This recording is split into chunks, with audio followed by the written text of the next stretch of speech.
Day 5. Open ocean, east of the atoll. I'm ready to play back a coda sound to Andrea to see her response. I'm definitely worried that the family has gotten smaller. Not sure if they were just spooked by that sound or if something else is going on. Staying hopeful. Ready to dive. I'm in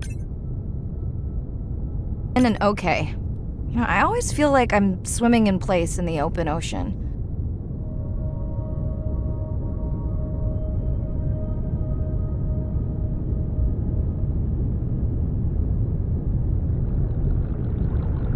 Think the Explorer drones will flag me as biodiverse?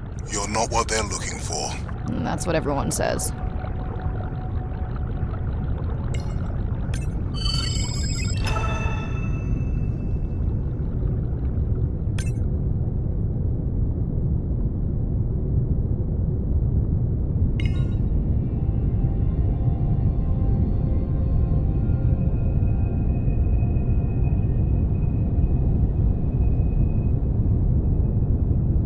Approaching the buoy.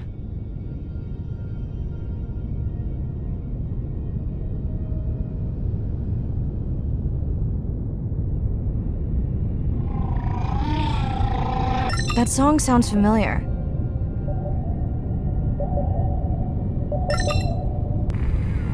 Hey, a newcomer! Now to get there before the noise from Andrea's miner friends scares them all away. You want to raise my blood pressure?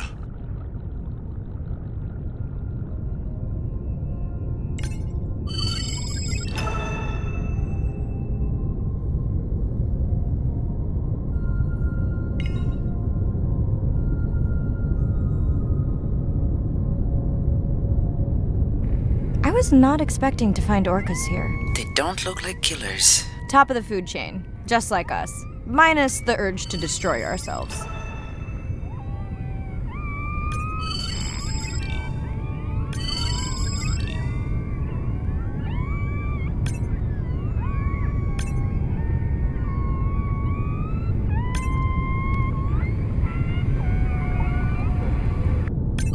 Hello to you too.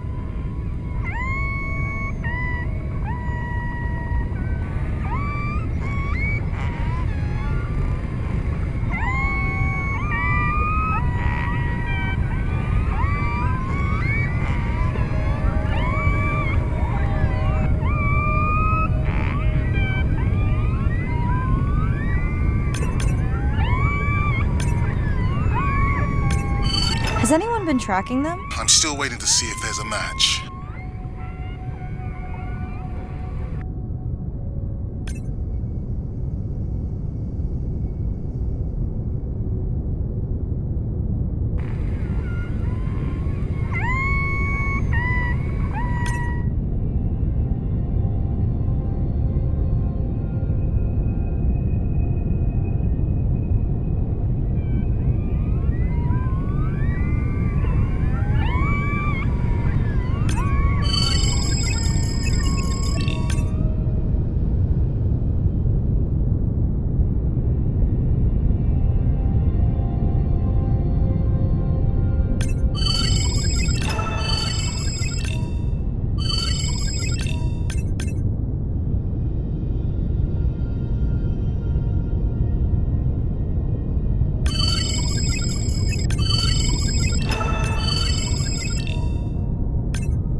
Andre, are you seeing this? Is that a leatherback turtle? I didn't think there were any left here. What happened? Egg poaching, and the nesting beaches got too warm.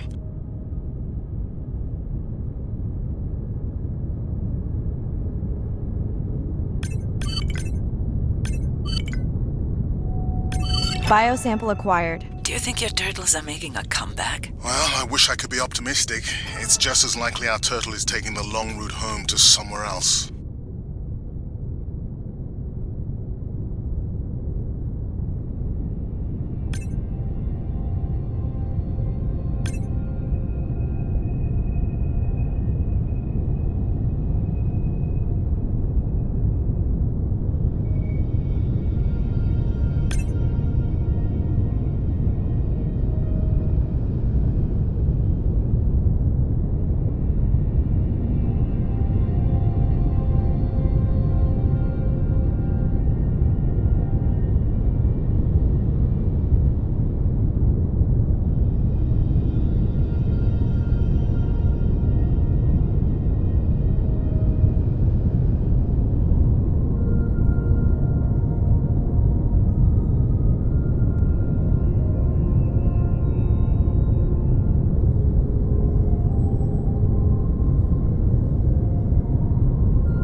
Okay, group survey. New or a repeat?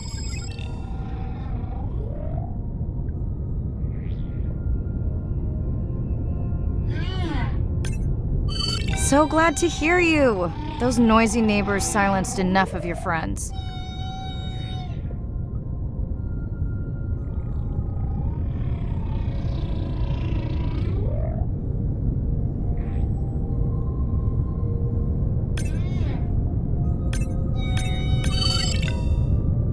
New whale! We'll designate this one M4, because why mess with a good thing? The sounds don't sound like the prior songs. These are more social sounds.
Feels like my birthday, and that buoy is my present.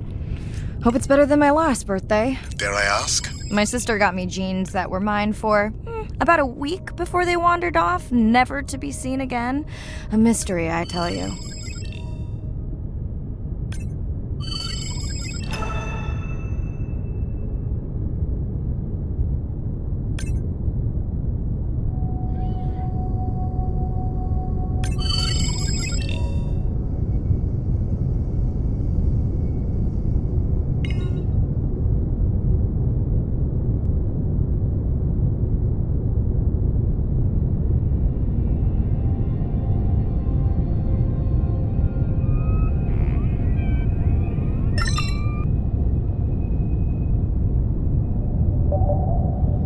Did you not charge any of these batteries before you put the sensor in? It's not a battery alarm, it's the drone.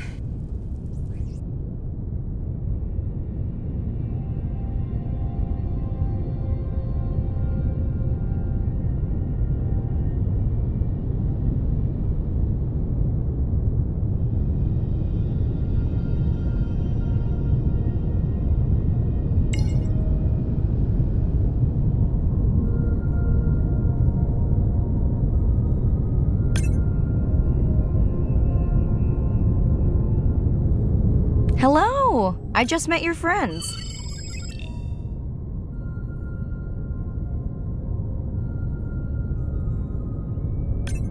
We sure no one's tracking them? Nothing has turned up. Pretty low weight. Irina, do you think this one could be sick? I'm honored you believe I could tell from this distance, and that my knowledge of disease extends to all species. Fair enough.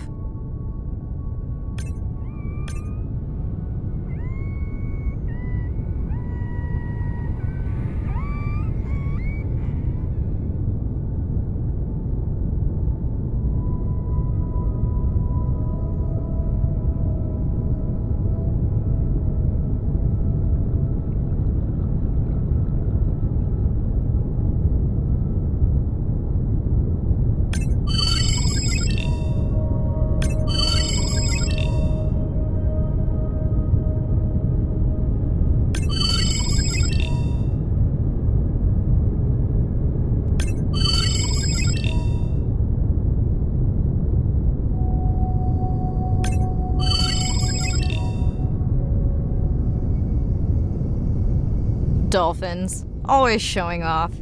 Hey, Andre, can you make your manta drone do synchronized swimming? Guess we'll see.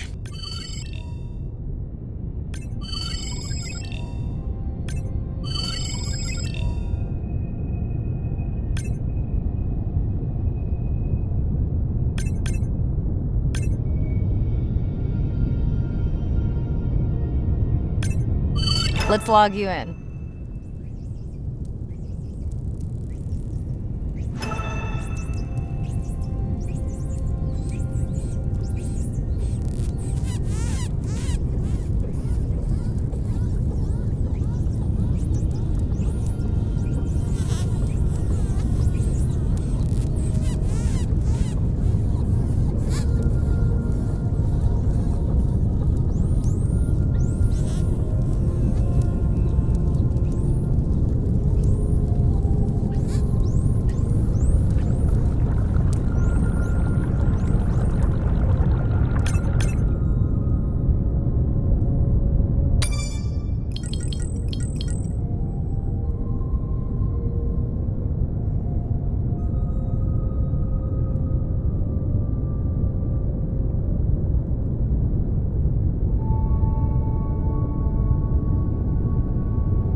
You're right. That is definitely not a dead battery. Unless we're using whale sharks as batteries now.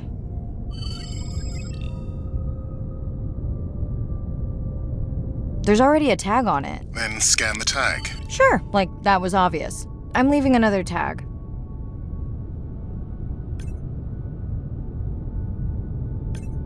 Much better than a dead battery.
Didn't you pick this dive location because you tracked the baby's pod out here? I said they were heading in this direction.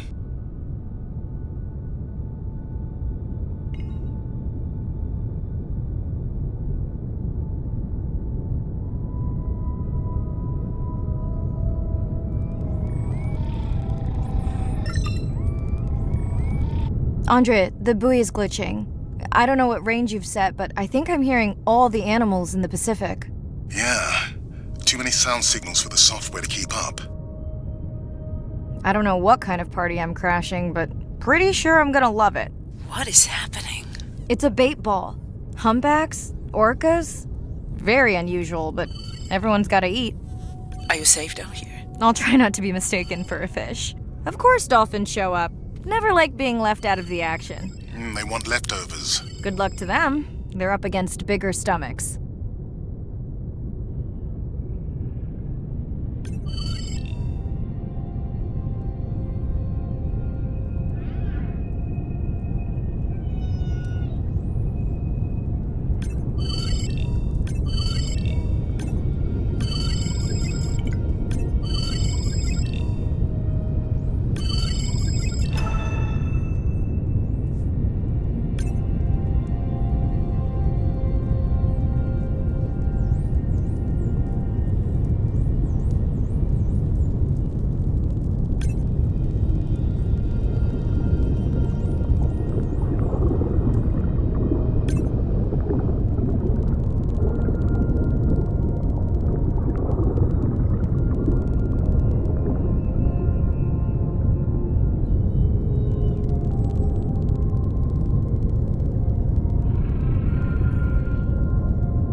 Here they are!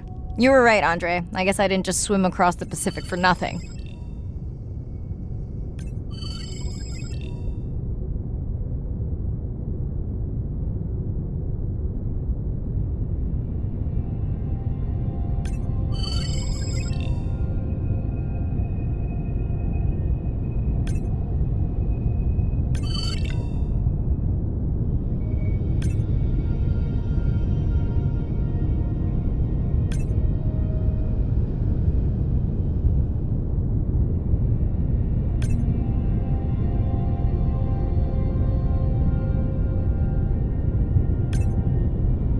Are there fewer than before in this pod? Or am I just getting faster at tagging? No, definitely fewer. But maybe the others are hunting. No, don't leave me. Well, the mother stayed with the baby this time. Okay, ready for playback? I've prepared a coder you can activate from your dive watch.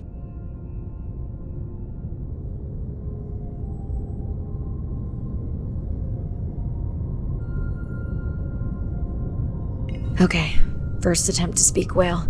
Hopefully I won't offend her.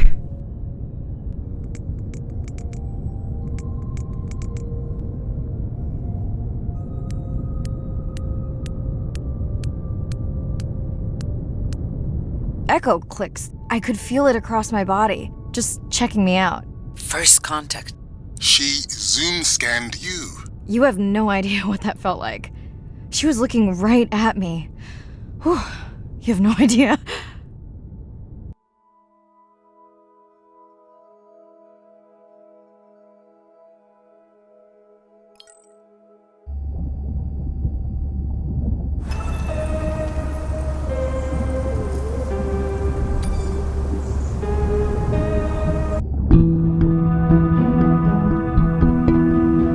If people stayed on the shore and never got underwater, how would we ever know that fish like one another? When you see fish interact with other creatures, like the octopus and the grouper, who go fishing together, they communicate in ways that we don't know what they're saying, but they know what they're saying. They've been on the Earth for hundreds of millions of years. They've had a long time to figure out these close relationships. Sharks actually might prey on dolphins in a natural setting, but when they are presented with a bait ball, then they work together for this common goal to feed on the fish. We had very large bait balls spread over probably half the size of a football field. We had mobula, we had dolphins, the bait was shifting everywhere, animals were coming in, moving out, just moving so quickly. So we have some orcas around the bowl and also under. So everybody works together as a team, herding the fish. Males, female, everybody is doing this, and they will eventually share the stunned fish afterwards, which is pretty amazing to see. There is no competition, so everybody's working together and everybody is sharing the prey afterwards. It really takes a long time of being in there, watching the same species of fish to figure out these really interesting things that they're doing. So I think that there's probably a lot of really interesting behaviours out there that we haven't even discovered yet.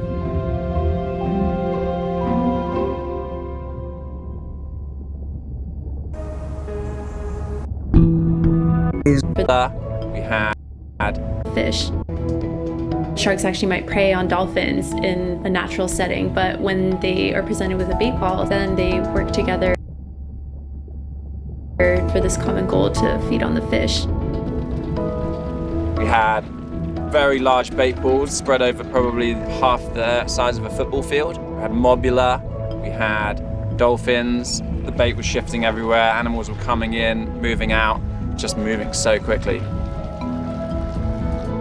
So we have some orcas around the bowl and also under. So everybody works together as a team, herding the fish. Males, female, everybody is doing this, and they will eventually share the stunned fish afterwards, which is pretty amazing to see. There is no competition, so everybody's working together and everybody is sharing the prey afterwards. It really takes a long time of being in there, watching the same species.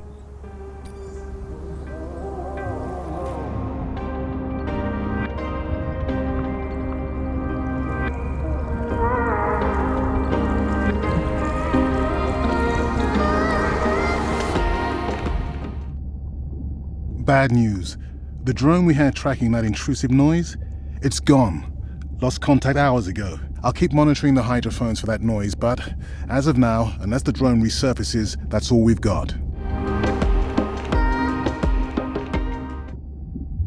Hey, Mirai. I assume you've heard that Andrea lost a drone. Yeah, bad break. Did we get any usable data from the drone before it went missing? You'll have to ask Andrea. He hasn't given me an update. I think he's upset that I suggested we'd still have the drone if we used it for its original purpose. It's crazy that we only have one mapping drone. If this were a space mission, we would probably have 100. You sound a little frustrated. Is that with Andre or the drone situation? Both.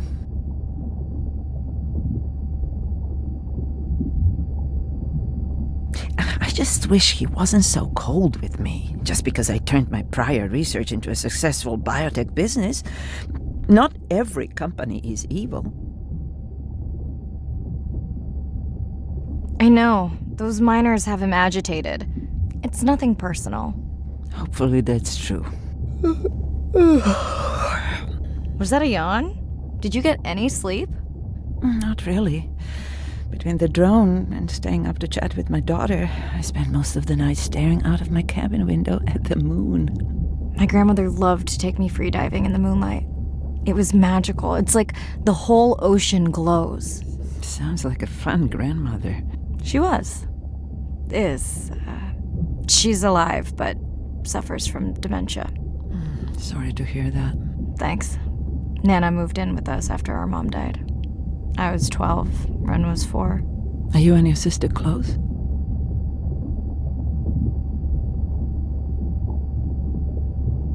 I'd like to think so, but she doesn't tell me everything. I think she doesn't want to disappoint me. Where is your daughter? She's at university in the UK.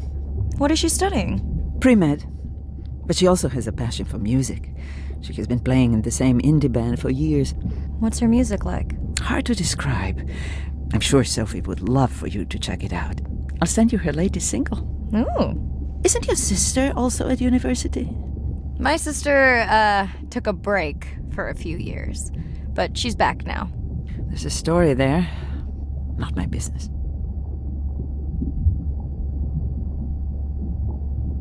It's just hard sometimes for me not to want to take the wheel when I see her swerving. Does she want your help? I don't think she wants her stuff to get in the way of my success. You sound like me talking about my daughter. Yeah, complex. People are messy. That's why I study whales. Speaking of which, I better get prepped for our next dive. Yeah. Catch you later. Yes, of course.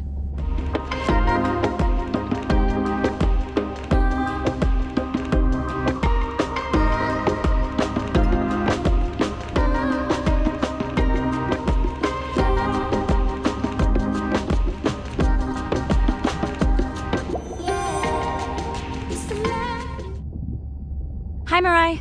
It must be late there. That's okay. I'm on dive time. I showed Nana the highlights from your live stream. Yeah? Did she like the whales? It's hard to know. She did huff at the dolphins, though.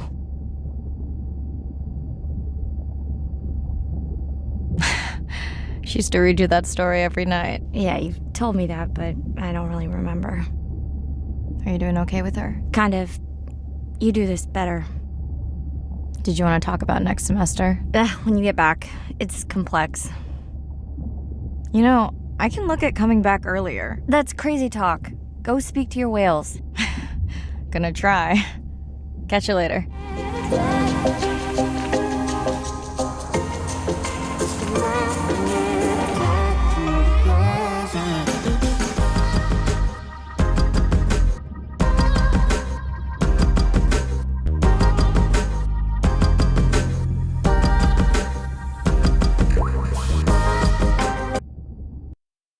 Day 7.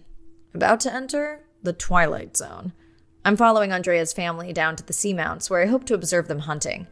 Irina has been testing our samples and is worried about a harmful algal bloom being somewhere nearby, so I am to keep an eye out for that. Check.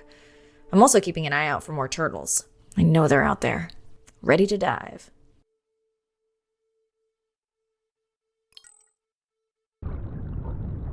I'm in and okay. And we're streaming. Hello, everyone. Welcome, or welcome back. I'm diving near a seamount region, also known as the Twilight Zone, because it is just beyond reach of the sun. And we'll be taking some questions live, so be nice. We'll also be testing a playback system to interact with whales.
Want to hear something cool? So do I. I'm hoping that buoy can send a little message to our humpback friends. That's right. Andre is going to serenade some humpbacks. Well, not me, but using a song I generated from other recordings.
Okay, time to see if any humpbacks respond to our song. Jordan wants to know how you will know.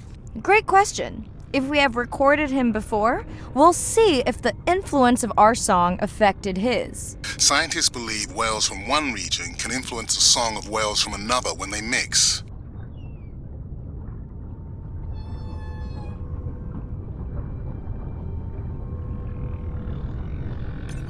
Hey Andre, we've recorded a song from this one before, right? We have.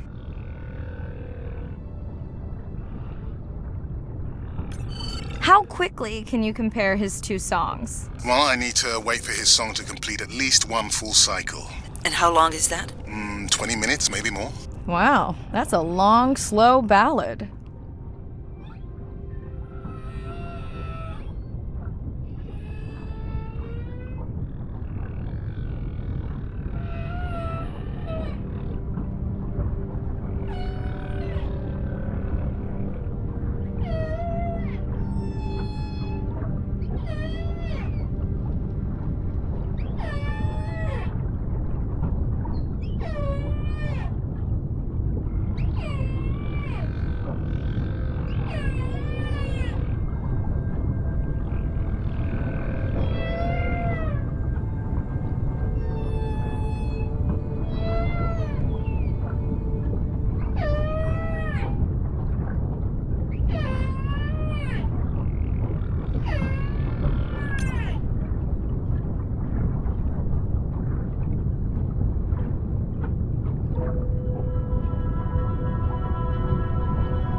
Another leatherback turtle, Andre.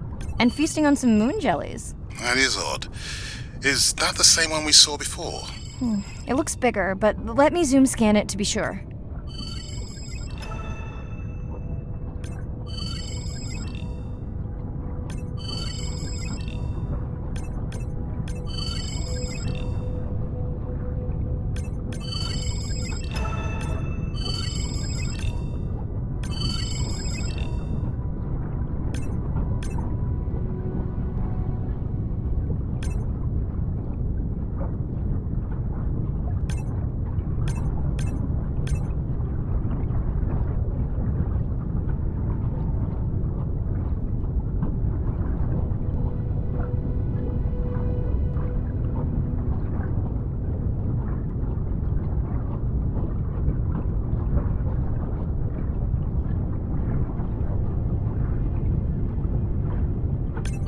We can run the sample in the lab, but I am sure this is a different one. Do they typically travel together? Wouldn't it be surprising to find two this far off course? Yes, it would be. And yet, here they are. Welcome back, turtles. Enjoy your beautiful moon jellies. Moon jellies are beautiful. There is a decent chance this jelly will regenerate itself. Do tell. In fact, a few species of jellyfish are technically immortal. They can revert from being full grown to their younger state and essentially start their life cycle over. Thank you, Irina, who will make us all immortal one day.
Dana, squid.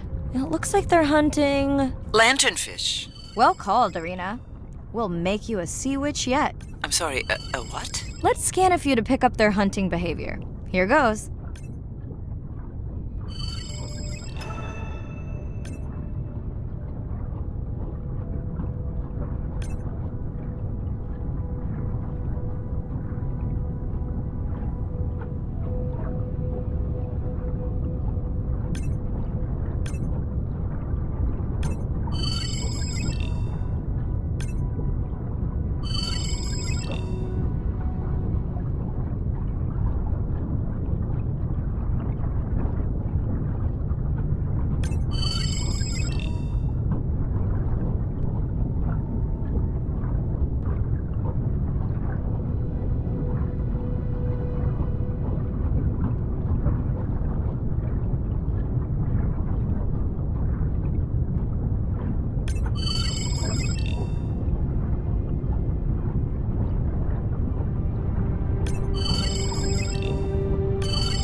Scott from Denver wants to know if they eat each other.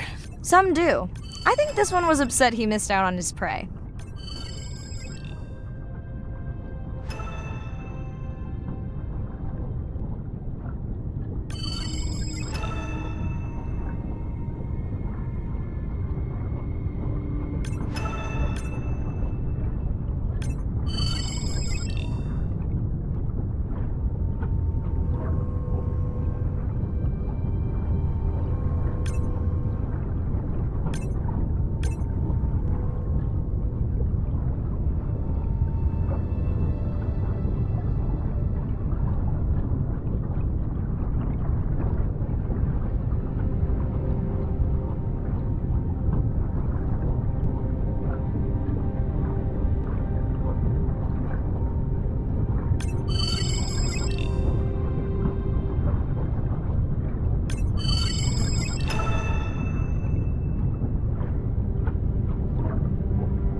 Great. I've been waiting for this. I have just activated your UV light. First of all, don't mess with my suit when I'm diving. Secondly, you spoiled my surprise. Swell sharks have developed biofluorescence to communicate with each other. Their eyes have special adaptations for the UV light. Now you can see what a swell shark sees. That's what I'm talking about.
Next, you can try the black light I installed in your sub. You did not. You did install it in your dorm room back in the day. Your wife showed me pictures. Well, uni was a good time.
What am I looking for here? Oh, one of our sperm whale tags must have fallen off. Andre, you really need better glue for these. I don't use glue. I've tracked down the tag. It's in a cave. I wonder how it got in here.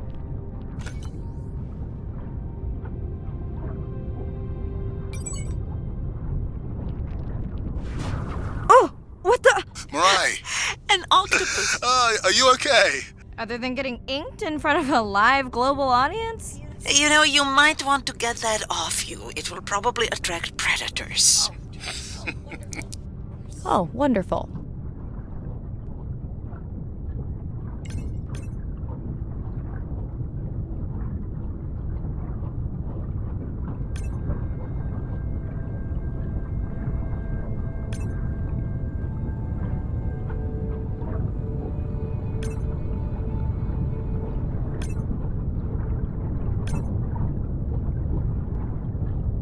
Okay, last buoy of the dive. How are you feeling?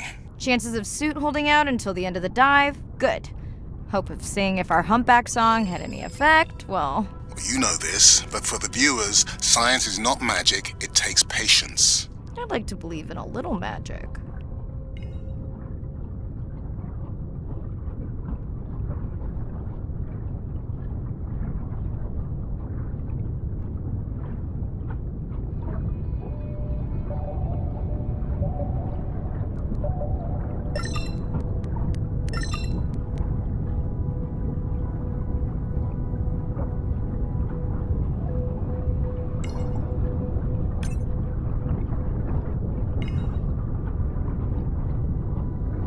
Sperm whale. I think it's... Yes, it's hunting! First time we'll be able to document it with Andre's technology.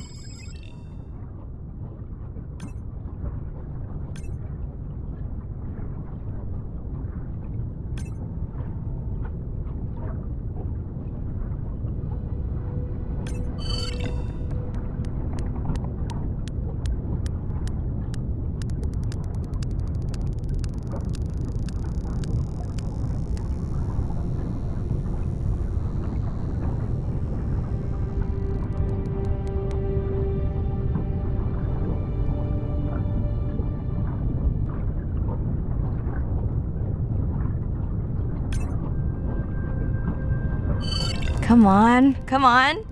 And then the buzz. I got it.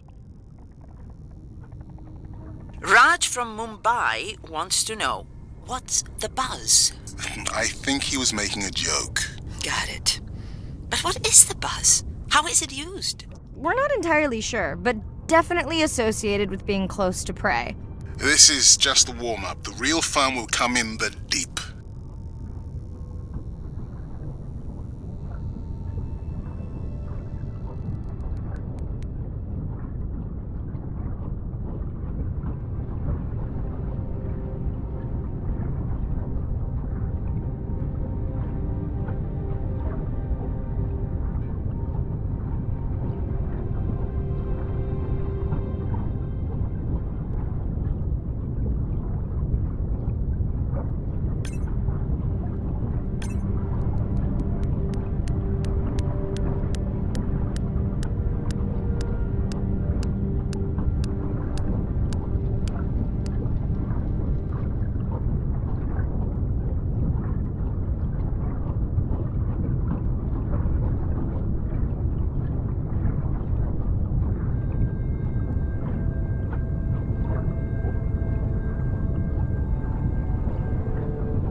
Andre! Well, there's no way these little ones are thousands of miles off course. Right, Andre?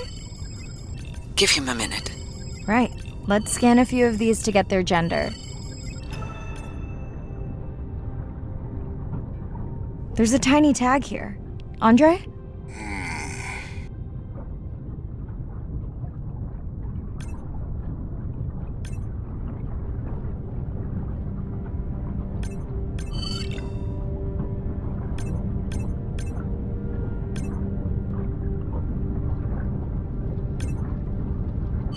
Chen from Shanghai wants to know why you care about their gender. Well, their sex is determined by the temperature of their nests.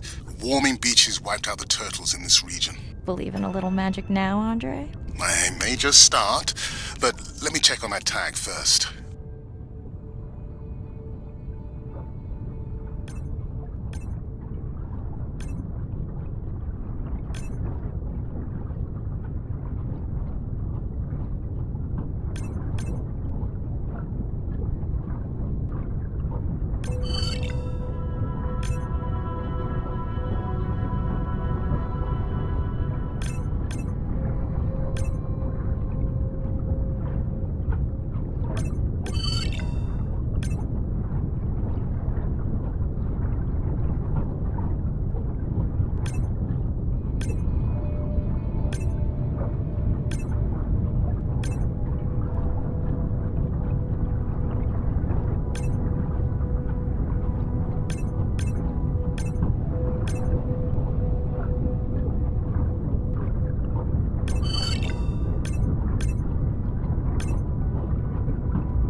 Oh, wow.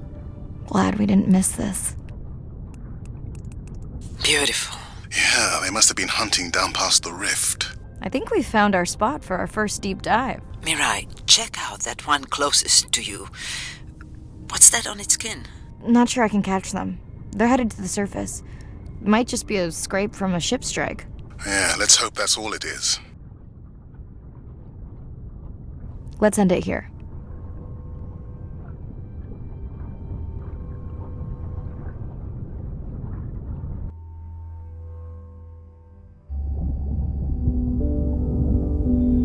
I know it seems like Andre worries about everything.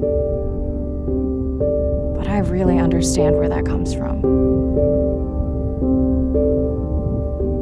Everyone's seen the pictures, but I can tell you it was really tough to be doing hands-on work when we were losing entire species.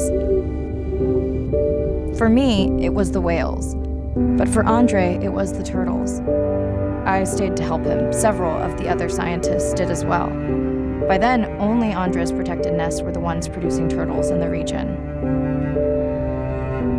We all figured that the population was going to collapse, and eventually it did.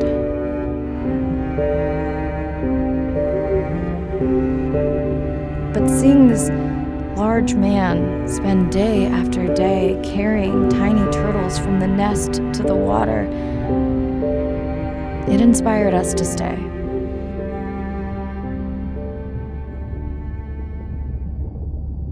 Coming back now, it feels like another world. Andre is not an angry man, Irina. He's just a man who gets angry when he sees people say it's too hard, or that they don't care at all.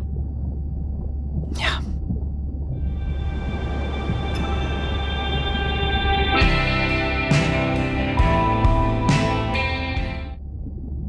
Hi, Mirai. Sorry to miss the post-dive brief.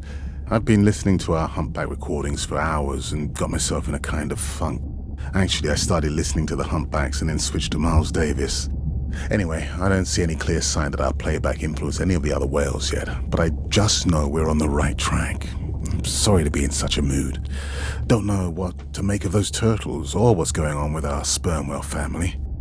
Right. Catch you in a bit.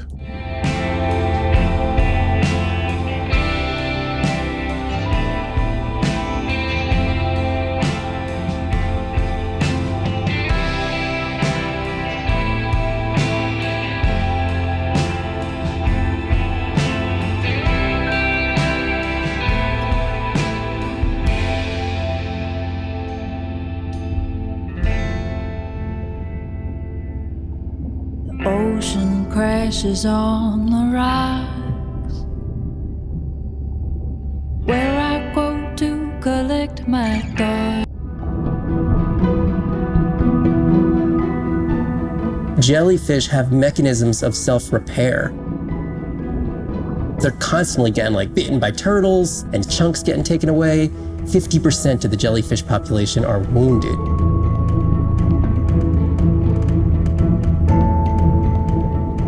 So they've gone through 500 million years living, persisting in the ocean in simplicity, and they've come up with some remarkable ways of living.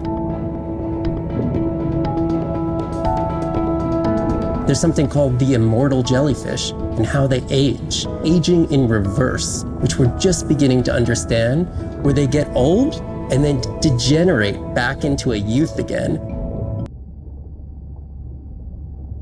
And they've come up with some remarkable ways of living. There's something called the immortal jellyfish.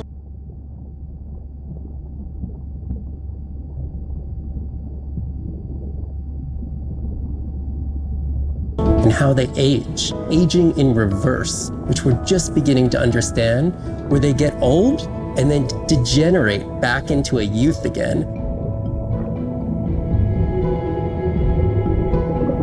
In understanding the gene pathways and how this happens, this could look at, humans. We don't have this capacity to age in reverse. It's like Benjamin Button, and it's here. And it just takes the kind of focus and dedication to look at that jellyfish and to grow that jellyfish and to figure out how to use the best available scientific tools to get at this question. It's just about kind of looking super deeply and letting the secrets unfold.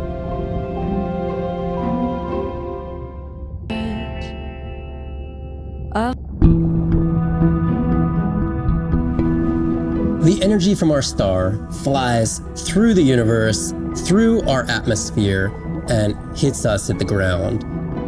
But now, when we go underwater, the ocean properties of water are like pure blue filter. So it's going to filter out all these other wavelengths except blue.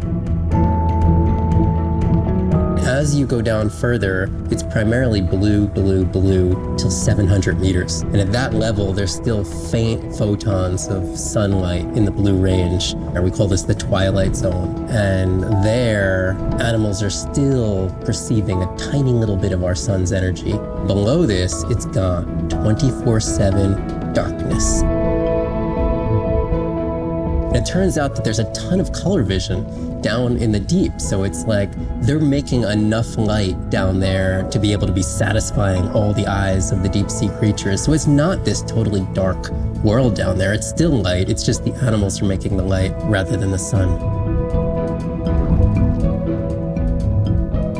We've designed all this technology to kind of satisfy our visual hardware. As I started looking at other animals, they have totally different hardware. And I've been looking at everything through these silly little primate eyes. We have to overcome our humanness to jump behind the world of a shark or another creature and see the world from their perspective. We found a biofluorescent shark, and it only sees right at the blue-green interface. So it's really just two and see the world from their perspective. We found a biofluorescent shark, and it only sees right at the blue-green interface. So it's really just tuned to a very similar spectrum to the environment it lives in. This fluorescence was creating greater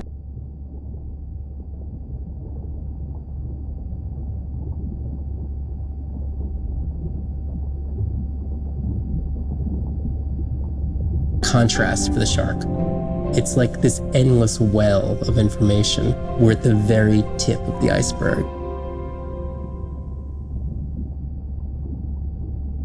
This new life. These animals travel thousands of kilometers, navigating open oceans that have no physical landmarks. They have that innate ability to find their way.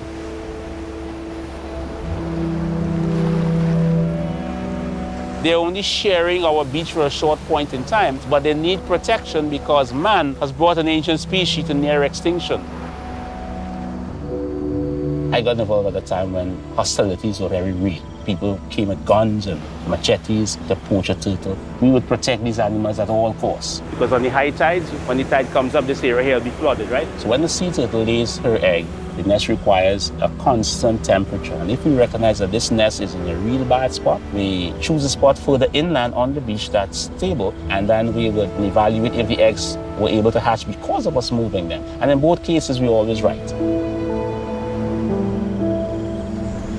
So as the villagers began to benefit from the tourism that turtle conservation was creating, they saw that the turtle was worth more to them alive than dead. The children really love sea turtles. We educate them, but we involve them. And by so doing, we get them to a level of interest where they want to become actively involved. When we first started this conservation work, we would encounter at the height of the nesting season 30, 40 turtles. Now we encounter over 500. That's significant. Some people argue, well, that's nature. Leave them. Why protect them? But remember, humans have to intervene sometimes to help nature keep existing.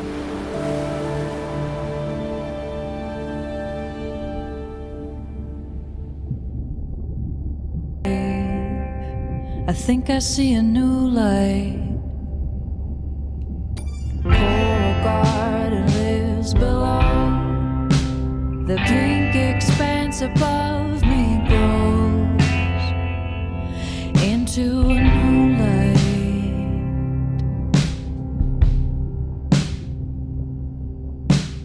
Renunciation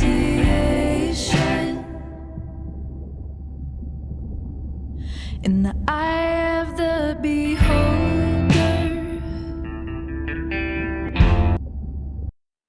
Day 12. Spent the last 5 days on an endless series of depth tests of Andre's deep diving suit. Guess he doesn't want me to implode on the live stream. I do hope it's giant squid proof though. The mapping drone located a brine pool near where Andrea's family has been hunting. That is before it went AWOL. Ready to dive. I'm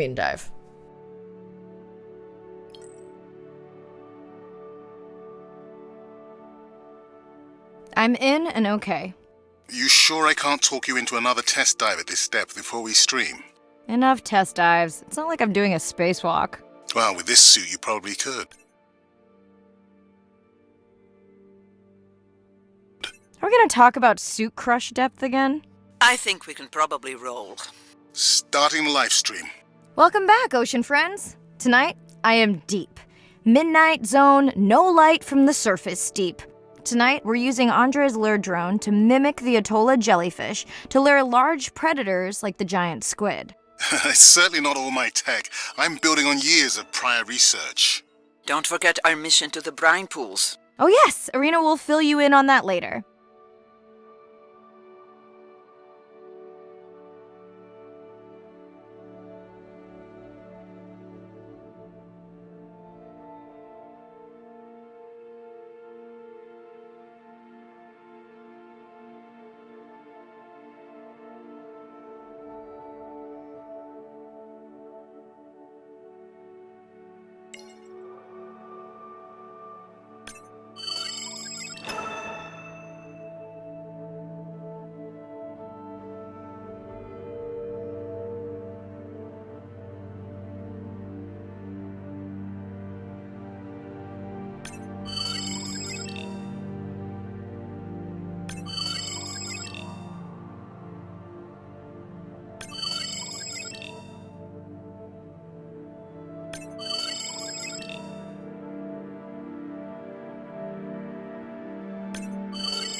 Okay, Andre, how do I find the lure drone? Look for blinking red lights in the water column.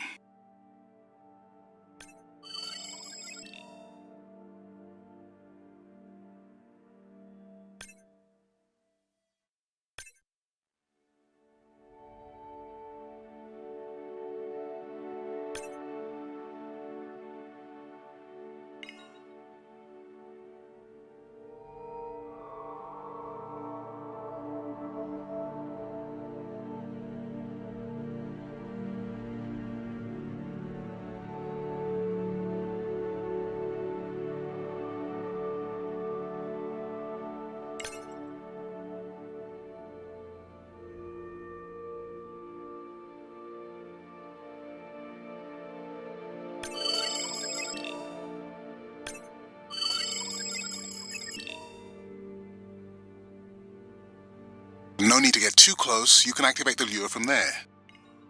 Andre, have you done this before? I haven't, but others have. How long until we can expect the lure to attract a predator? It's hard to say. It's a big ocean. But if you lose patience, I would find some real Atolla jellyfish. I have a feedback system set up to improve the lure as you scan them. Of course you do. For those watching, we will be scanning these Atolla jellyfish to make sure Andre's lure matches the real thing.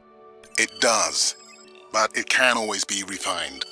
Not much confidence in humanity, but plenty in himself.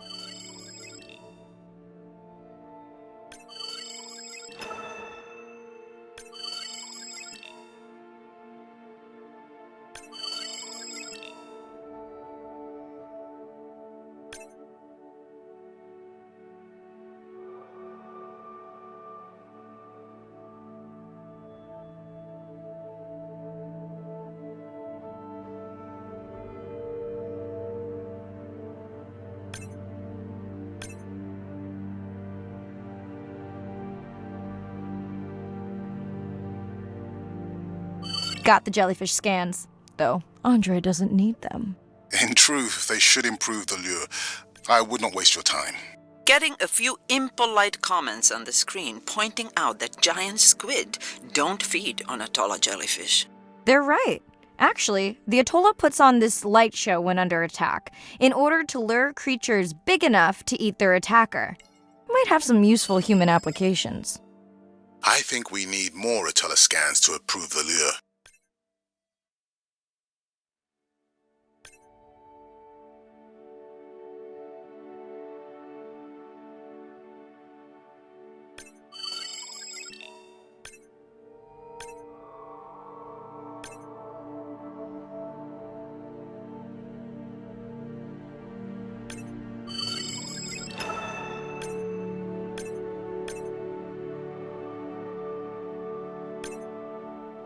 Okay, whose idea was it to live stream this particular dive? I am glad I can't see the comments. I would agree.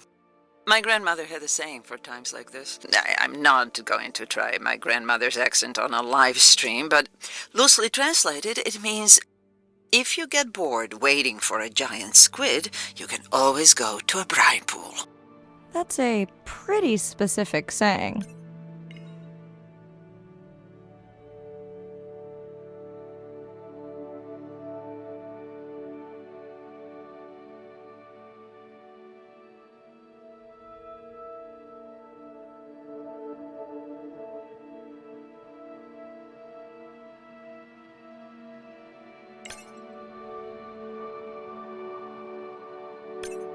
I noticed that these atollas were already making their blue alarm before you swam close. Most likely a sign that they have detected predators in the region that threaten them.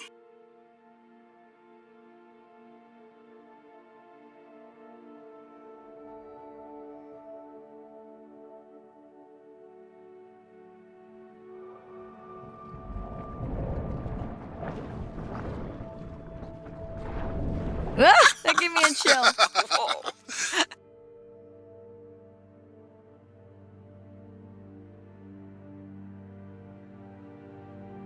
I know how much you enjoyed that, but do you mind if we check out the brine pool before we check on our whale cam? If you insist. You got what you wanted. This is my giant squid. Is that another one of your grandmother's sayings? No, but she often used this one. Hurry up and collect my specimens for me. What an expressive language. It's no giant squid, but I promise you, you won't have to wait to find it.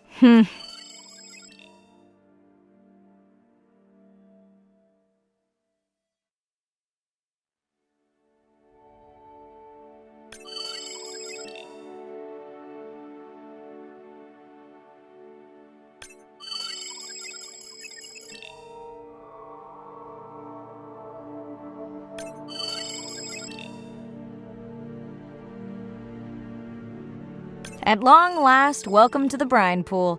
I know it's really a salt lake under the ocean, but it looks more like a witch's brew. I have been teasing Arena, but a brine pool is a diverse microenvironment within the ocean. It has its own ecosystem. And each one is unique. So that means the microbiology is unique and could hold groundbreaking solutions to human problems. Each time I take new samples into a lab here on this ship, it's this magical discovery moment where I tingle all over. I fund my own research so I can pursue what I know to be important. And people ask me, how much money are you going to spend to collect some bacteria at the bottom of the ocean? If these bacteria hold the cure for a disease that relieves even just a small amount of human suffering, how do you put a price on that? That is some giant squid.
Mirai, pushing you a waypoint.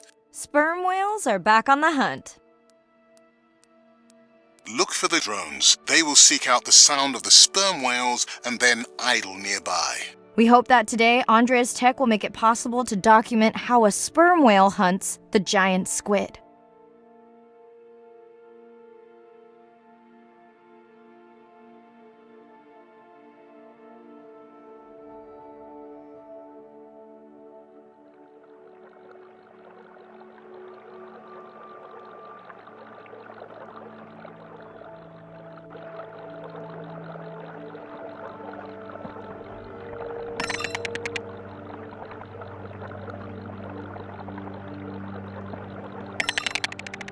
Let's go tag some sperm whales so we can eavesdrop on their hunting. One of our viewers wants to know if there is a problem with the link, since the waypoints keep appearing and disappearing. No problem. The drones are in stealth mode, so they will only track the whales by sound. I better swim fast. We'll keep good watch over you.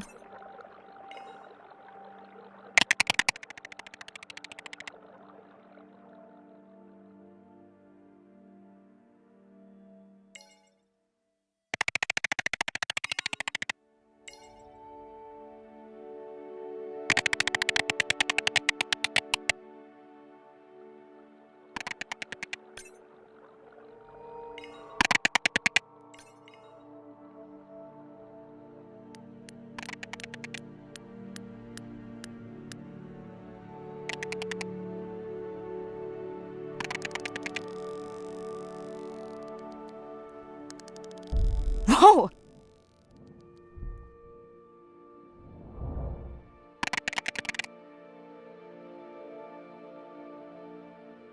What just happened? I think the squid knocked the camera right off. I had that camera feed in full screen on my visor, and for a second, I thought it was lights out for me. Sounds like a good time for the sub to pick you up. Live stream out.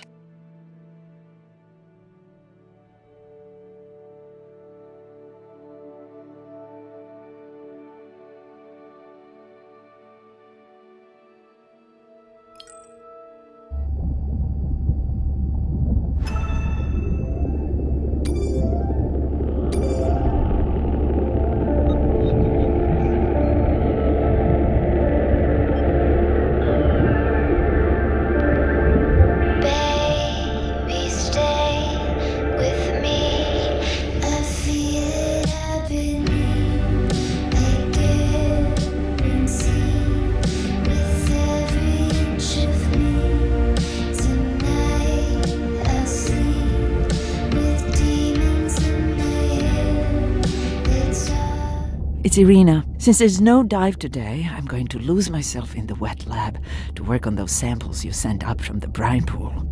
Hey, have you listened to my daughter's track? Interesting, right? Mirai, remember the tag we found on the turtles?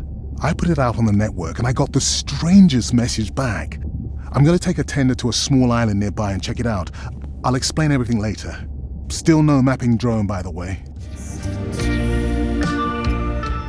Hey, it's me. Nana didn't qualify for the study. Doctor says we missed the window. Whatever that means. Hard to tell what she remembers now. It's tough. Not sure my head's 100% there with school. Honestly, seems like a waste of money. Anyway, see you.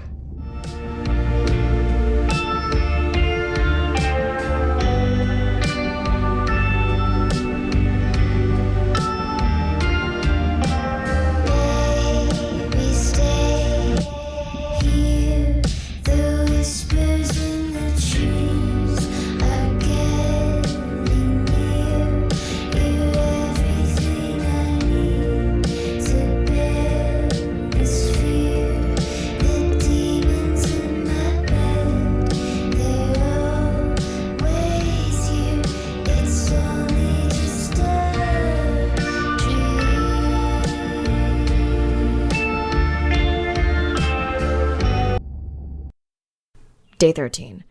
We're in the vents region without a map because of the lost drone. Diving blind, but I know these vents are important to Irina. We tracked a tag from our whale family here. I'm hoping it just fell off, as this would be an unusual place for a whale to be. Andre has the dive suit in safe mode, so I'll have restricted range. Head south to find the clearing for the sub pickup. Check. Ready to dive. I'm in and okay. Remember, no buoys and no waypoints. I put a simple version of the mapping system on your Manta drone. Now, we won't get your feed live, so we'll hear you, but won't see what you see. I really wish we hadn't lost that mapping drone. Relax. You know I've got this. Of course, but we'll keep unnecessary chatter to a minimum to help you focus. Roger that. No chit-chat. Singing's okay, though, right?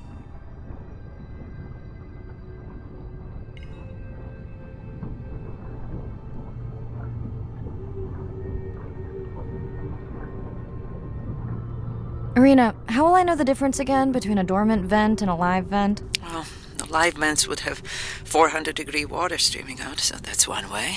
Check. Wide berth in the live hydrothermal vents. Sorry, I thought my mic was muted. This is a dormant field. No live vents.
Neither of you are gonna believe this.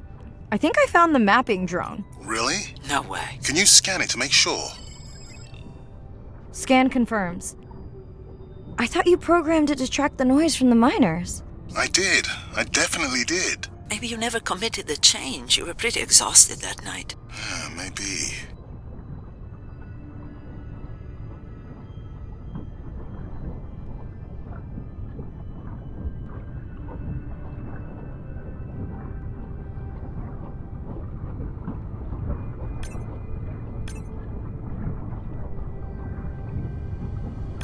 Okay, this dive just keeps getting stranger. How hot did you say that water typically is in a live vent? Is that a joke? No joke. Well, we're down one drone, but discovered an unmapped vent system. Mirai, this is great. I truly believe that these systems are the key to understanding the origins of life.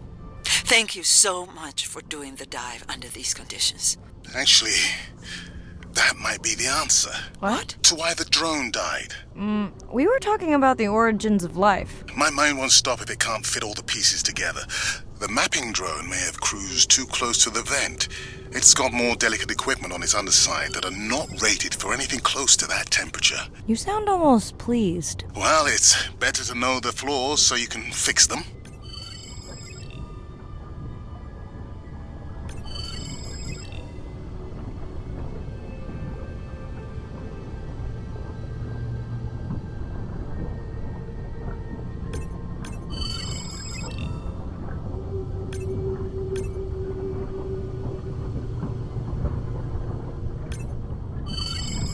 I know we're giving me the silent treatment, but I think I just discovered a new species of octopus. Not sure I can confirm that with just one scan. Sorry, didn't copy that.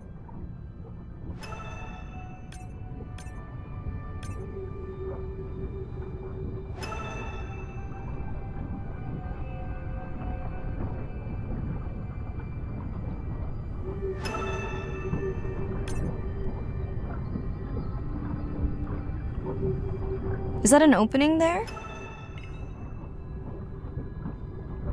How long do I have in this suit if I get stuck? Right, no chatter.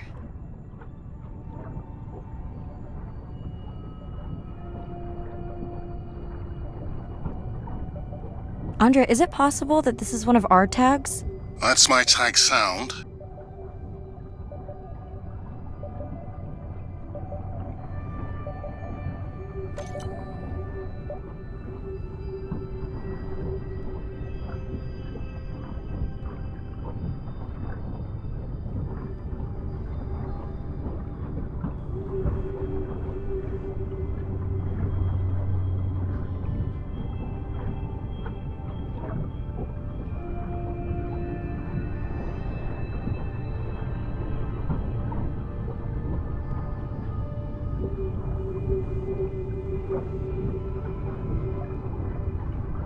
Irina, did you expect volcanic activity here? Describe, please. Red, glowing. Need more? Mirai, I would give that a very wide berth. Like maybe from your sub.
Are you kidding me? Describe, please. I can't. I mean, I don't want to.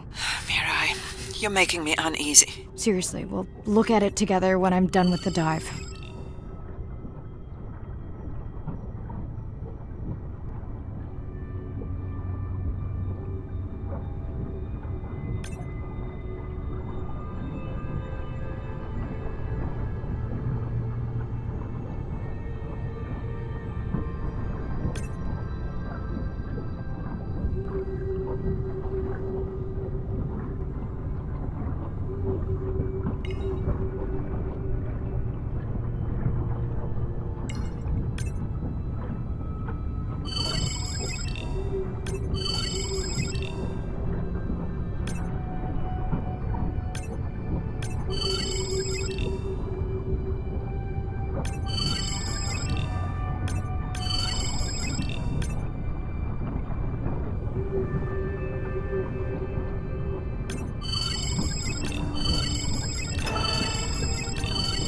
Oh no!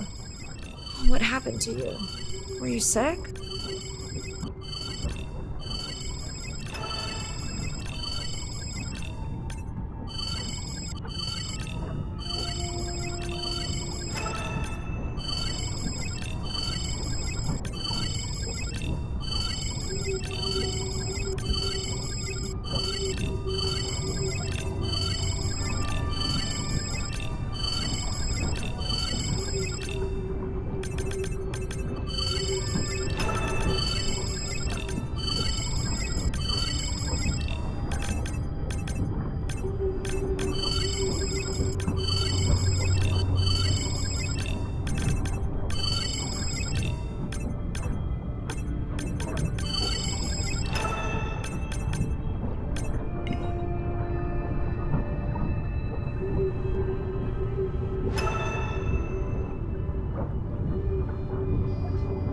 Are you okay?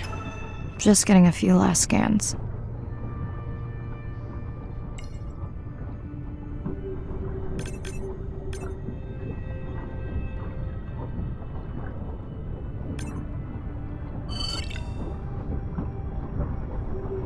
And saying goodbye to a friend. Can you send the sub?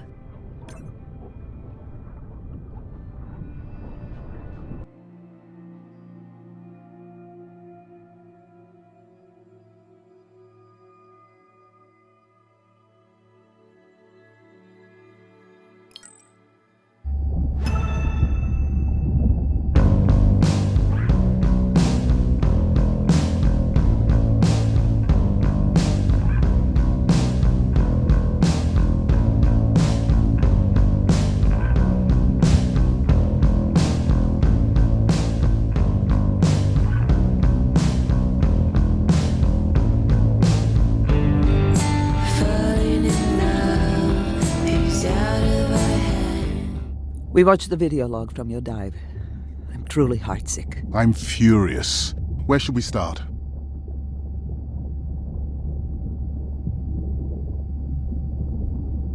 The destroyed vent. I couldn't believe how badly the seabed was chewed up. Vents that might have had a fossil record dating back over 1 billion years.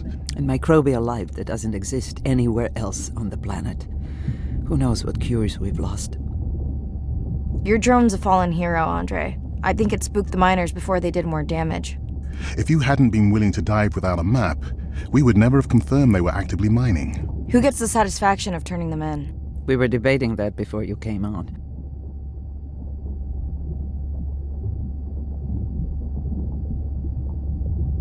We should jointly report. It'll be stronger. Agreed. Agreed. Now tell us about the whale fall. Could you ID the whale? The whale fall was definitely from the baby's family. The tail fluke was intact enough to scan it. But you are sure it wasn't the mother? It wasn't the mother. The ID matched another whale we know from her family.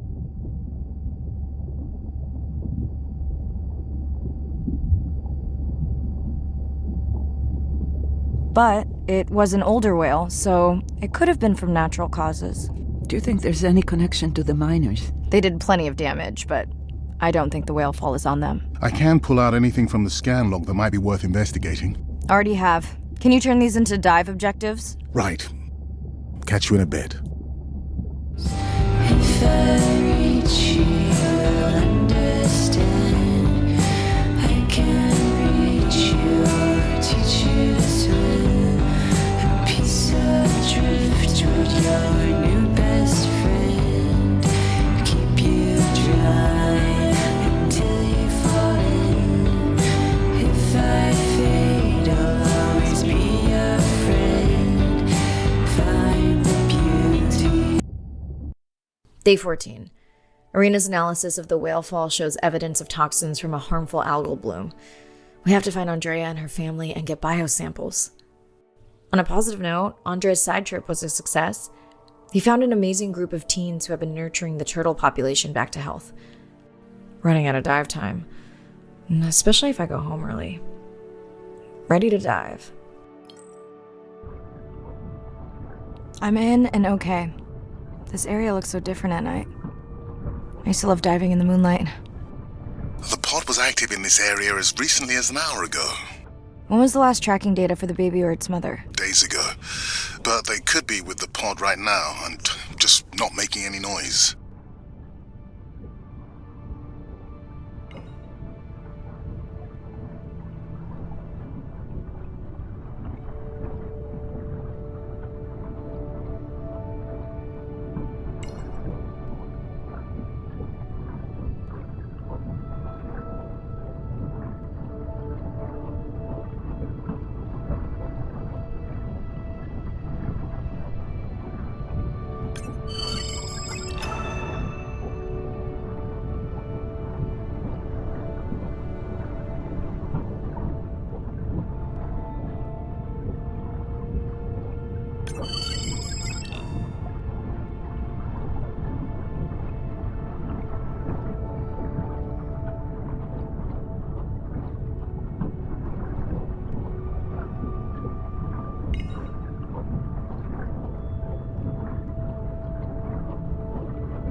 There you go, first waypoint. They'll load automatically from here on in. I have the Explorer drones patrolling to get as many eyes and ears looking for the pod as possible. Do I need the buoys? No, we'll use the hydrophones on the drones. They don't have the range or fidelity of the boys, but we need speed. Thanks. Mariah, you know that no chatter rule was just for the vent area, right? I'm sorry? I think he's pointing out that you seem distracted. Sorry. I'm back. Talk to me about something positive, Andre. Were you able to make contact with the teenagers you were telling me about? They've been helping the leatherback turtle population rebound here in the region. They've developed a nest cooling technology to help the baby turtles. They've also built their own tracking drones. Teens with tech. Sounds like you've inspired some citizen scientists, Andre.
I found the underweight orca. If you can easily collect a sample, we might as well screen him for toxins and pathogens.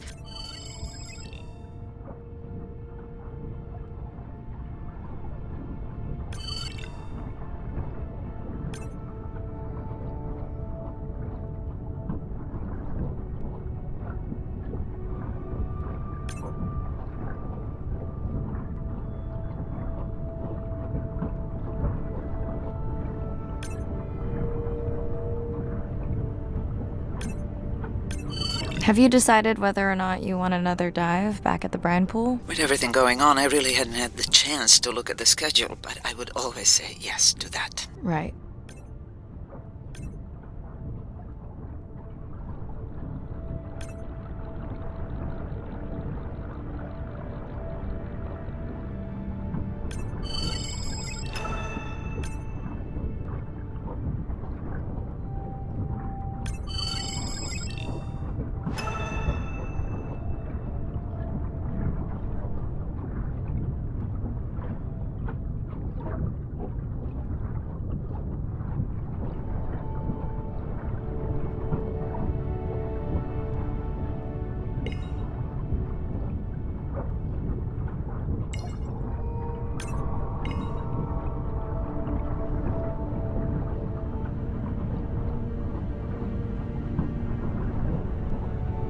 I don't remember having dolphins in the dive objectives. I added them because of their role in the disease that hit the dolphin population a few years back.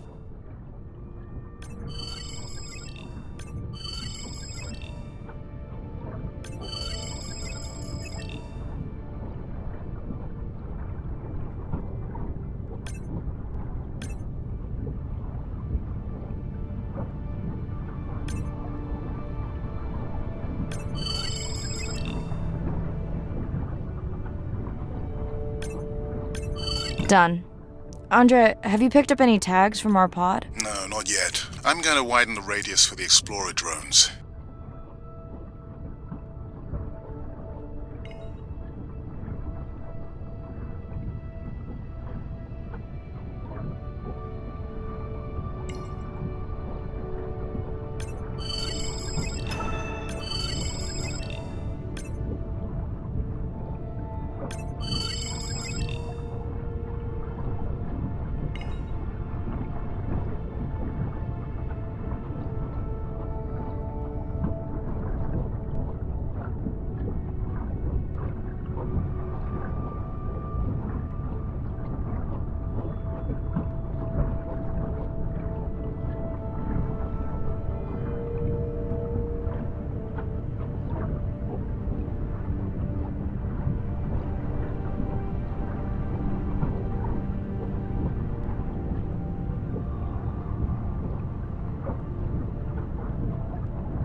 I'm near the waypoint and can hear a humpback singing, but I don't see it. I think I'm losing it. It's gotta be close. I feel like it's singing right in my ear. Try a scan visor.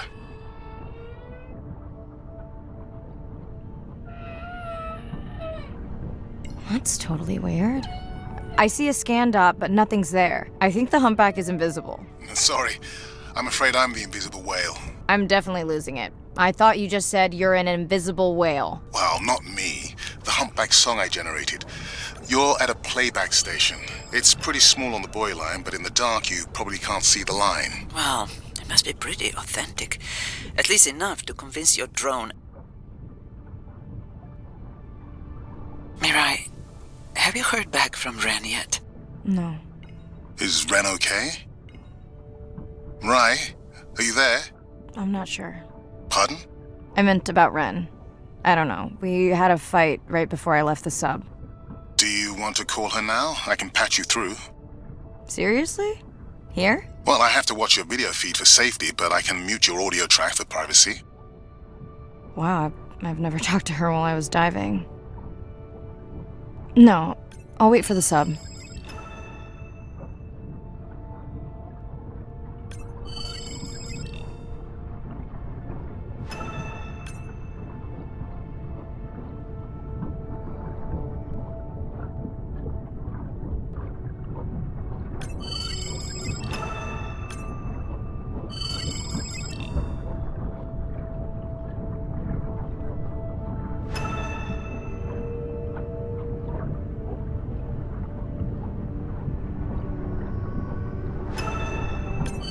Okay, Mariah, you're on. The drone on the outer patrol just picked up several sperm whales on visual. Thanks.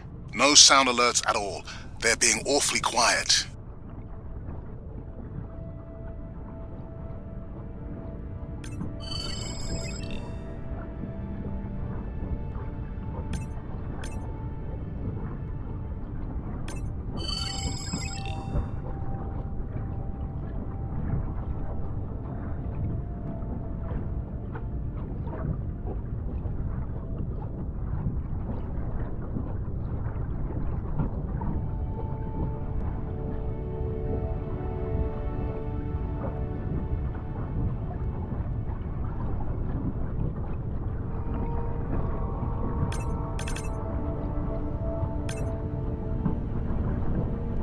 I think I found the pod. Yes, that is them. I don't see the baby, but it's a little dark.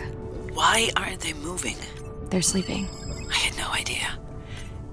They look alien, but beautiful. If you don't mind, I'm just gonna mute my comm while I get the samples. I don't think they can hear us through your visor. I think she is the one that is needing some quiet. Thanks, Serena. Catch you at the sub. Mariah out.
Baby, we don't have much time, so say exactly what's been on your mind.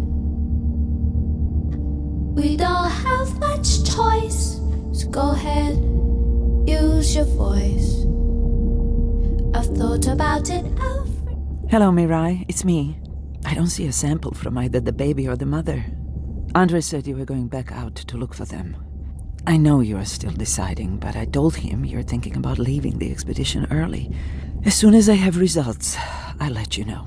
I wrecked my brace to find enough. Marai, I think I have a location for the mother and baby. They were spotted just outside the research zone by those teenagers I was telling you about. Now, I don't have much data, but the report doesn't sound positive. I'll let Irina know as well. Hello?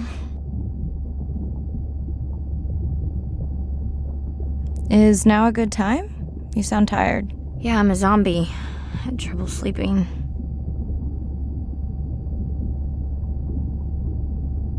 Did you say school wasn't working out? Yeah, I'll figure it out.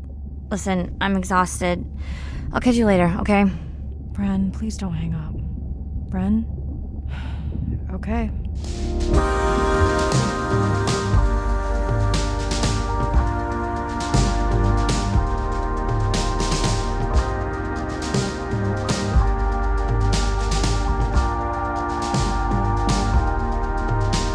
Despite how much I wish it, I won't belong to you. 'Cause no one in this world would never vouch for us two. And though I fight to feel it, it's a pleasure marred by pain. How long I've left the gate before they ever board the plane. Baby. Same night, last dive. We're near the coastal area where Andrea and her mother were last spotted. Suit checked and rechecked. Can't risk any exposure in case the bloom hasn't completely resolved. Hard to swim after absorbing neurotoxin. Seriously. Diving now. I'm in. Marai, are you sure you want to do this dive? I'm okay. And you're sure you want to record in our streaming format? Yes. Ready? Recording now. Tonight we're recording from the open ocean in the Western Pacific. For those of you who are returning, we're trying to get an updated status on the mother and baby sperm whale that we've been following on our stream. We're recording tonight's stream because we have reports that the mother whale is distressed, and we don't want to surprise viewers if these reports are true. After discovering a whale fall in our research zone, we suspected that the whales may have been exposed to a toxin or pathogen, and are currently investigating. Samples from several females in the pod tested positive for a toxin that we believe resulted from exposure to a harmful algal bloom near the coastal area just outside our research zone.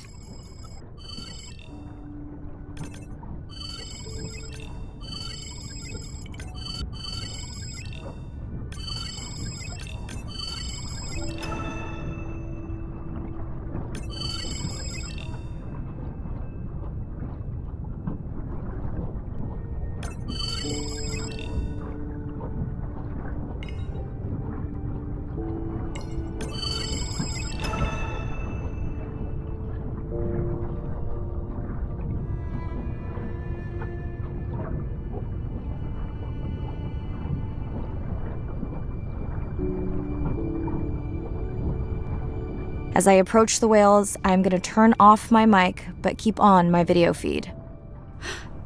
No.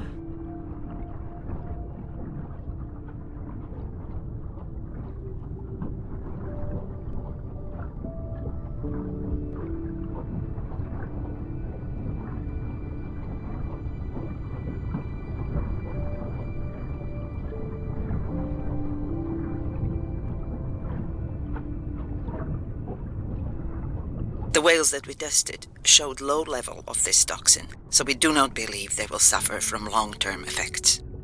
However, we expect that the mother whale was exposed to a higher level and was also more vulnerable because of her pregnancy.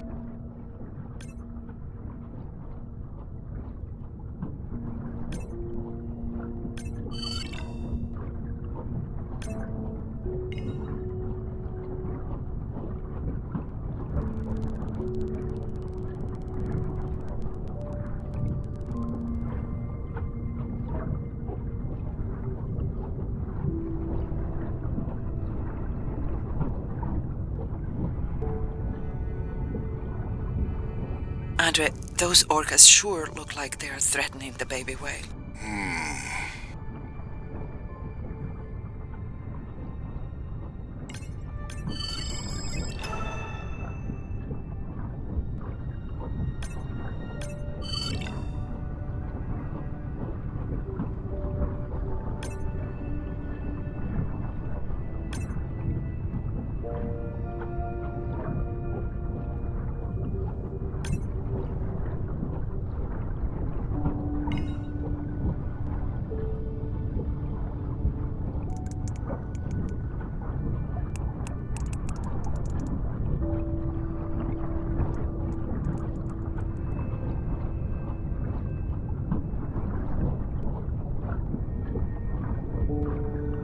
Stay close to your aunties.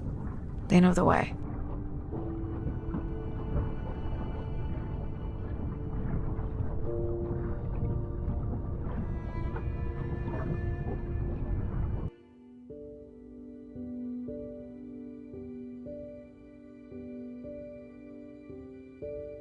As far as we know, those were the only 2 whales affected by the bloom.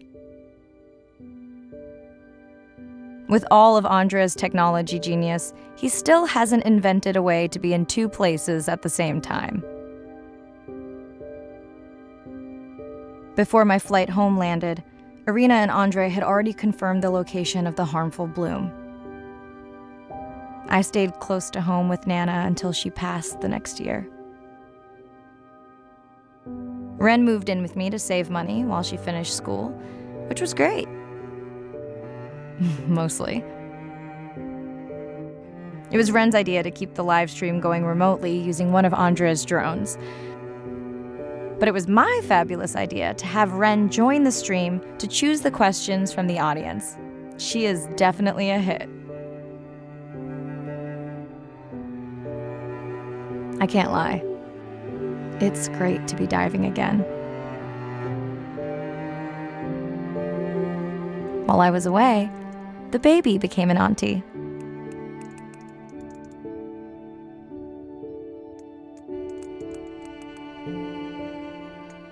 I think she likes it. She still buzzes me when I play my coda sounds, so that is still a mystery. But I swear, we understand each other completely.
Something in the water.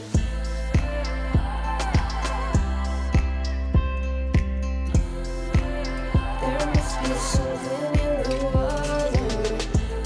I disappear further and further and further down. There must be something in the water.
blowtorch and make us a golden clover. We'll free the stations of water invasions, dawn till we set our exploder. We'll find devotion to dismantle oceans. We'll be the last castaways.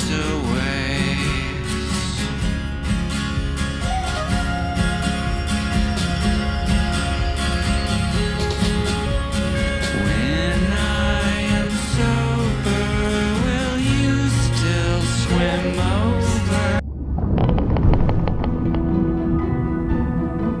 Sound to whales is everything. It's their hands. These are animals with the biggest brain on Earth and the most powerful sonic apparatus. They spend a lot of their time deep down. They're diving for an hour at a time in darkness. Just like a submarine is echolocating, they're kind of... They ping a signal out, and then they wait for that signal to bounce off something and come back as the signal. And from that information, they could get an idea of what's there. They constantly click, and that click sometimes can be really loud, and you can feel it in your body. It's like going to a DJ and feeling that bass. Once I had an experience with a sperm whale. It clicked, my ears almost like bounced back. It's really an amazing feeling, you know. You don't develop a huge, complicated brain if you're not using it. Whales have little channels of communicating where they could talk to each other hundreds of kilometers away using sound. Sperm whales make clicks in sort of rhythmic patterns that we call codas. Any family might have 20 to 25 different coda patterns that they use when they're having conversations with each other. And some of them are unique to different places in the world. In the Eastern Caribbean, they make a lot of what we call a 1 + 1 + 3. That sounds kind of like this.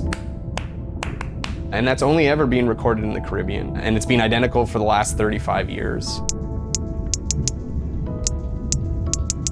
These are really different ways of life that are being labeled by these coda patterns. In the same way that human language is kind of a shorthand for where you come from. You can make a lot of missteps when traveling simply by speaking incorrectly or introducing yourself differently. Do you hug? Do you shake hands? Do you bow?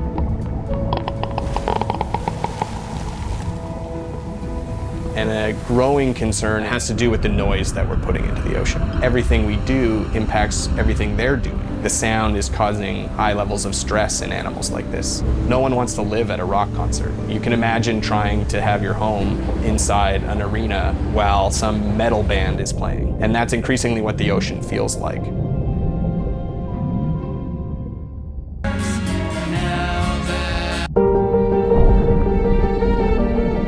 Brine pools are amazing habitat. It's a lake on the bottom of the ocean. And it's this surreal seascape. Chemically, each one of them is unique. These brines undoubtedly contain bacteria, archaea, and viruses that are unknown to science. We know that they're incredibly rich in undescribed life forms. They have the perfect cocktail, the perfect recipe for life. These sites aren't just salty, they can be violent, characterized by eruptions and incredibly unstable conditions. So to live in them, you have to not only be hardy, but you have to be able to endure constantly changing conditions because not one day is the same.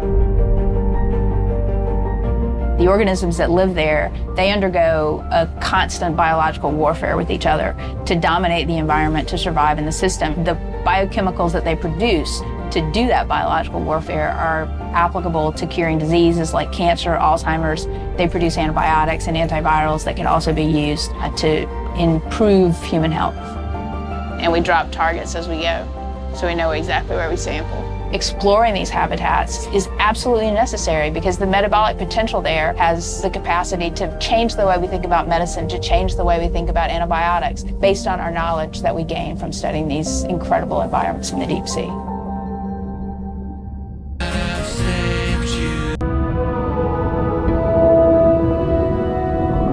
Imagine if I was sent in to go study the Mona Lisa and I come in with a pair of snippers and I'm like, I'm gonna need to cut this baby up a little bit to see what kind of chemical composition is going on there. Like, you wouldn't do that, right? We don't have to kill these animals. We don't have to kill to understand. If we could do a single cell, that means we don't need to kill 20,000 animals to be able to really understand that one. We could do our work much more non-invasively. So we are working this year on a new project to deploy tags on orcas. We need to learn more about the diet and how they use the habitat. So by deploying those tags, we get the information we need. It is the least invasive method, it is suction cups. So it is not a scratch on the whale afterwards, which is something we really like. In the deep sea, we use these like robotic claws from the oil and gas industry that gets you the sample, but this is so archaic. So we've been designing something called squishy robot fingers, which are ways to be gentle when we study the deep sea. But I think we could even take this another level. There's some organism, we quickly encase it. It's like a medical checkup. We give it a swab to get its genome. We image it from all directions. We open it up, the animal goes away, and we have more information than we've ever had before. These animals are Mona Lisas. Our perception of them should change. We should be more delicate.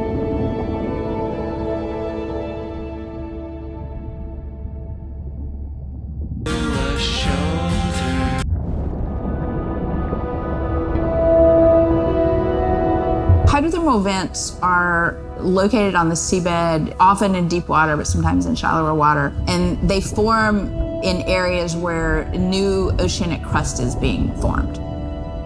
You can have 400-degree water here and 2-degree water over here. It's an accelerometer for chemistry, and you can form organic compounds in the absence of biology. Everybody's interested in vents because of the metals, including humans. But the metals are sort of the nuclei for life. When you think about what's required for life, you've got to have an energy source, you've got to have a system that's able to utilize that energy source, and the organisms sort of co-evolve with the rock. Life, you've got to have an energy source, you've got to have a system that's able to utilize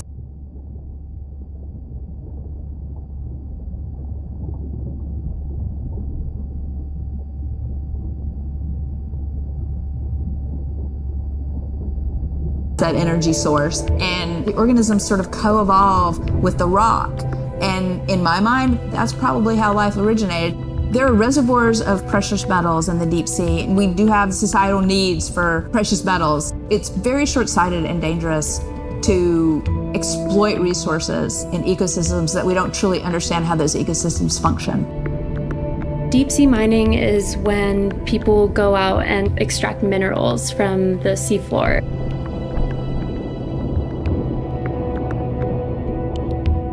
People do this because a lot of the minerals that we have on land are actually being depleted, like copper and zinc, so we're looking to the ocean to get those minerals. We want these minerals for solar panels primarily, and we want them for cell phone boards. It's necessary to advance society and get us off fossil fuels. We simply have no idea about the environmental consequences of a lot of these actions that we're taking in the deep sea. We have tended to go for the quick benefit and we'll deal with the consequences later. Well, I think that has caught up with us. We don't know enough right now to effectively, selectively mine the deep sea without catastrophic consequences. The science has always lagged behind the industrialization. I would like for once to see the science ahead of the industrialization and have the science define the limits of the industrialization.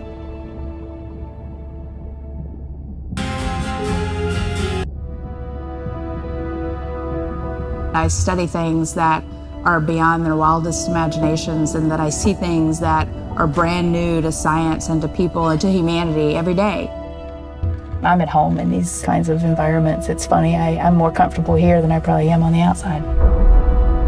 It wasn't just that I was meant to be out on ships. I was supposed to be in the bottom. I was supposed to be in the deep water. I was supposed to be doing those things that nobody had ever done before.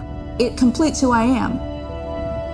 Being a deep sea scientist, it does require sacrifice. I mean, we're away from our families for weeks on end, sometimes months on end. It's a constant struggle because you miss parts of your kid's life. My oldest daughter was about to turn 3 when the oil spill happened in 2010. I was at sea a lot. So between 27 months and 36 months, I was gone probably more than I was there. When I came home after a 5-week stint in the Gulf, she came running up to me in the airport. She had transitioned from a toddler to a little girl, and the little girl was gone, and there was this other person there. And you don't ever get that back. It was a decision. I was just like, okay, I'm gonna miss transformations, I'm gonna miss really important things. Is it worth it? I had talked to her class about the ocean, and one of her friends said something to her, and she responded, you know, my mommy, she's the ocean doctor. The ocean is sick, and she's trying to make it better. She couldn't even say important. She's like, it's really important. But she understands that it's an important job. Every time before I leave, I say, my most important job on this planet is being your mother. But this is part of me too.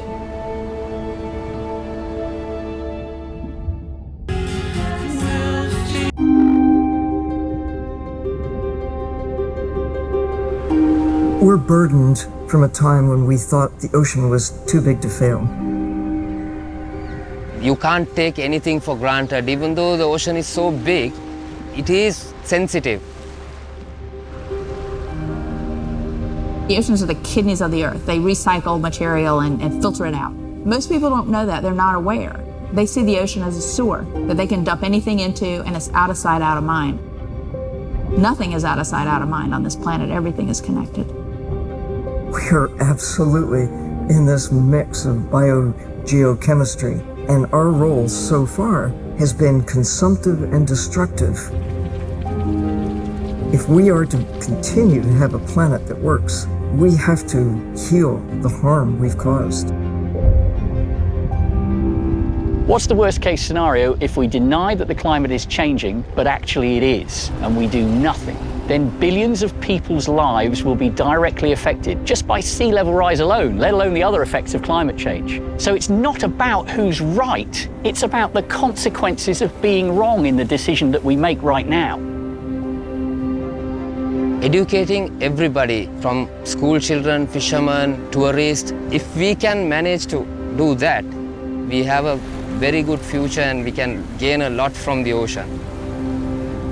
If we could establish the foundation for interspecies communication, we can make first contact. And that's where I hope the future goes. Because what we really want is curious, conscientious, and a self-correcting population. You changing can affect all the people around you. To walk instead of drive, to buy a hybrid, to ride a bicycle, to not use single-use plastic. Imagine if everybody did that. The effect would be tremendous. We do have the power of choice about what we eat, what we wear, how we travel. All the things that we do in an everyday way, times 7 billion, will make all the difference in the world. We must protect the ocean as if our lives depend on it, because they do.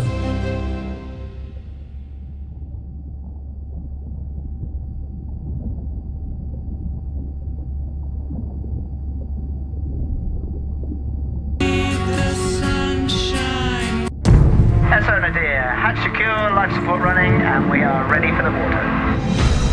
Oh, here she is. Look at the length of that thing. He is wider than the sub. Is long. No one has dived to 1,000 meters in Antarctica. My depth, 1,000 meters on bottom, over. As a scientist, I can tell you we discover something new every time we go out. That's been my drive, to discover things, to uncover mysteries that we can then solve. We're on a new frontier of ocean exploration that will bring out the explorer in all of us. partnering with the Ocean X initiative to build a mind-blowing platform for exploration. A research vessel that's a one-of-a-kind ocean conservation and media platform to explore the world's oceans in ways that were never before possible, to create one big wave for the oceans. I think it's really exciting. There's still a massive part of this planet we know nothing about. We need to make people understand. One big wave for the oceans. I think it's really exciting. There's still a massive part of this planet we know nothing about.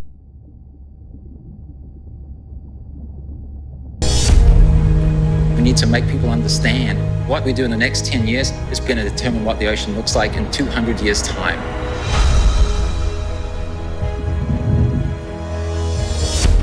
Audiences glued to Blue Planet 2 have been starkly reminded of the problems of plastics pollution. 50 years ago, Jacques Cousteau and the Calypso managed to capture our imagination. Somehow we lost that moment. We have to get back that personal connection to the sea.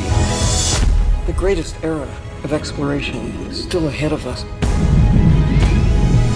Exploring the ocean can help provide a piece to the big puzzle.